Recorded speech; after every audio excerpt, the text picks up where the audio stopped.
Shalom, la paracha de cette semaine qu'on va faire, elle s'appelle Parashat Miketz.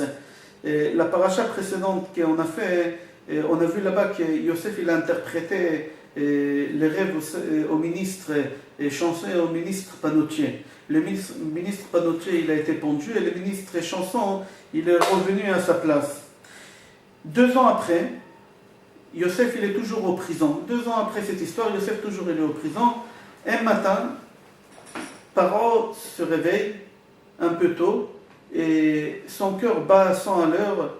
Pourquoi? Parce qu'il a fait un rêve.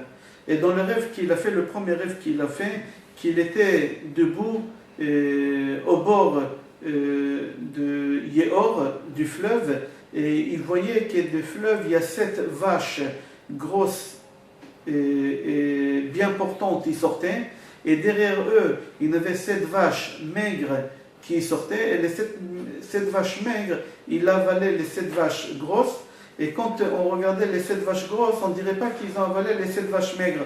C'était quelque chose de bizarre, c'est-à-dire plus ils mangeaient, et on ne voyait pas à l'intérieur de leur corps qui grossissait.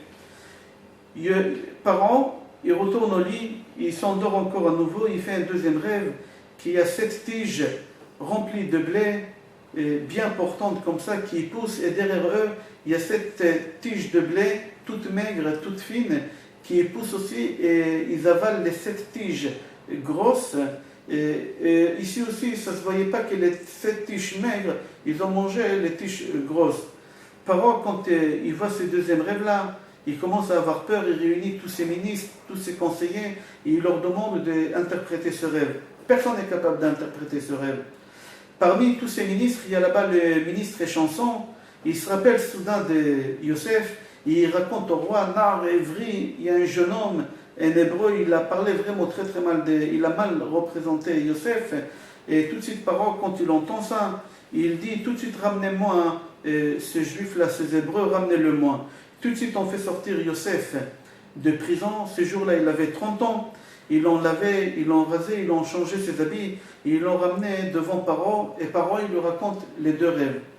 Yosef, avec une grande facilité, il interprète à Paro le rêve, il lui dit que les 7 vaches et les 7 tiges grosses, ça va représenter 7 années d'abondance en Égypte, et les 7 vaches maigres et les 7 tiges maigres, ils vont représenter 7 années de famine qui vont revenir, et qu'on n'a pas vu qu'ils grossissaient. Il a dit tellement la famine elle va être grosse qu'on va oublier, forte, qu'on va oublier les 7 années d'abondance qui existaient avant.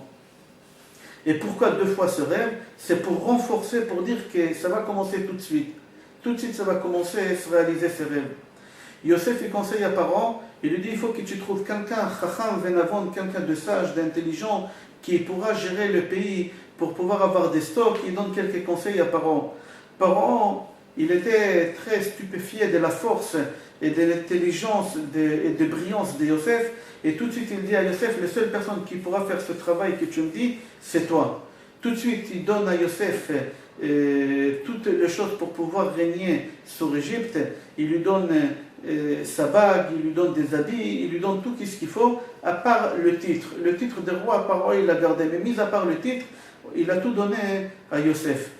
Yosef, il épouse la fille de Potiphar. Et avec la fille de Potiphar, il a 2 enfants. Le premier, il s'appelle Ménaché, et le deuxième, Ephraim. Quelque temps après son mariage, c'est bien précisé dans la Torah, quelque temps après son mariage, regardez Rashi pourquoi quelque temps après, il y a le rêve qui commence à se réaliser, et la famine, elle est tellement forte en Égypte, que même ça a touché dehors de l'Égypte, ça arrivait jusqu'à Eretz Canaan, jusqu'à Israël. Et en Israël, il y a Yaakov, le papa de Yosef, qui habitait avec ses frères. Le papa de Yaakov, il dit à ses enfants,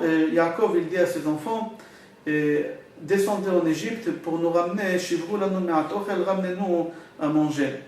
Mais Yaakov, il garde Binyamin, le Benjamin, à côté de lui, il ne veut pas le laisser partir parce que déjà il a perdu Yosef, le fils de Rachel, son fils préféré. Alors il a gardé Binyamin, le Benjamin, le fils de Rachel, à côté de lui. Les frères, ils arrivent en Égypte, ils vont devant Yosef parce que c'était le conseiller, il fallait d'abord passer par lui. Yosef, tout de suite, il a reconnu ses frères, mais eux, ils n'ont pas reconnu ses frères. Pourquoi? Parce qu'à l'époque qu'ils ont vendu Yosef aux Ismaélites, Yosef, il n'avait pas encore la barbe, et là, Yosef, il a 30 ans, il a la barbe, ils n'ont pas reconnu. Yosef tout de suite, il essaie de vérifier chez ses frères pour voir c'est quoi les sentiments, c'est quoi les regrets qu'ils ont par rapport à l'acte qu'ils ont fait avec lui. Yosef, pour savoir les sentiments, tout de suite il les accuse que c'était des explorateurs qui sont venus voir la terre d'Égypte. Et la preuve, il leur dit, voilà, j'ai appris que vous êtes rentrés, vous êtes 10 personnes, chacun il est rentré en Égypte d'une porte différente. Pourquoi vous n'êtes pas rentrés ensemble?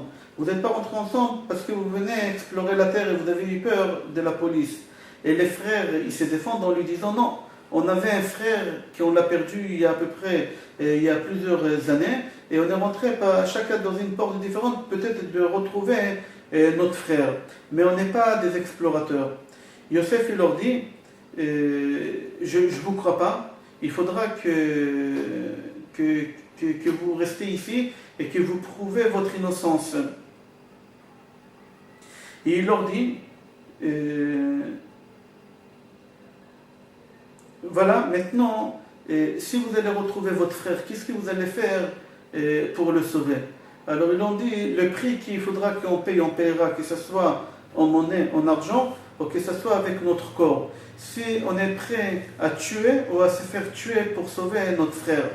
Yosef, il profite de ces paroles-là et il leur dit, vous êtes dangereux pour le pays. Si vous parlez comme ça, vous êtes dangereux pour le pays. Et il leur a dit, pour voir si vous parlez vrai de tout ce que vous venez de me raconter, je vais vous envoyer je vais vous envoyer, vous allez chercher votre frère qui est resté avec votre père. Eux, ils ne sont pas d'accord. Et Yosef, qu'est-ce qu'il fait? Il les fait rentrer en prison pendant 3 jours. 3 jours après, Yosef, il change la proposition. Il leur dit, voilà, je ne vais pas vous mettre tous en prison. Comment on va faire? Tous vous allez partir. Il y a une seule personne qui va rester ici. C'est Shimon qui va rester ici le temps que vous allez revenir. Et entre-temps, Yosef, il entend ses frères en train de regretter, ils sont en train de parler sur Yosef, qu'est-ce qu'ils ont fait. Et un, il a essayé d'accuser l'autre, en train de regretter, de pleurer sur la vente de Yosef. Et Yosef, il quitte la chambre, il va pleurer, ça lui a touché énormément. Après, il revient, sans trop discuter, il attrape Shimon, il le met en prison, et il dit aux autres, vous partez aller chercher votre frère. Les frères, ils retournent à Canaan, en Israël, chez leur père. Mais sur la route, quand ils arrivent dans l'hôtel, il y a un des frères qui ouvre son sac, et il voit que l'argent pour acheter toute la nourriture, il était dans son sac. Les autres frères, ils n'ont pas ouvert leur sac à l'hôtel, ils ont ouvert plus tard à la maison, et plus tard à la maison chez eux, chacun quand il a ouvert son sac, il a trouvé son argent dans son sac. Alors ils ont commencé à avoir peur, ils ont raconté leur histoire à leur père. Yaakov, suite à cette histoire, il n'est pas d'accord d'envoyer Binyamin, il leur dit non, déjà il y a un qui est parti, Yosef, je ne veux pas que Binyamin il va partir, et là maintenant Shimon aussi il n'est plus là, comment vous voulez que je fasse? À la fin, quand la famine elle devient forte, Yosef il est d'accord, et Yaakov il est d'accord d'envoyer Binyamin avec eux. Yosef, quand il voit son frère, le petit, son frère de père et de mère, il le voit, il pleure, il demande à ses serviteurs de dire à ses frères que ce soir ils vont manger chez lui à la maison, ils ne vont pas manger au palais comme d'habitude, que ce soir le repas ils vont passer chez lui à la maison. Les frères ils ont eu peur, ils ont dit qu'est-ce qui nous attend, on va manger avec lui à la maison, il est très méchant celui-là, peut-être il va nous accuser encore des choses.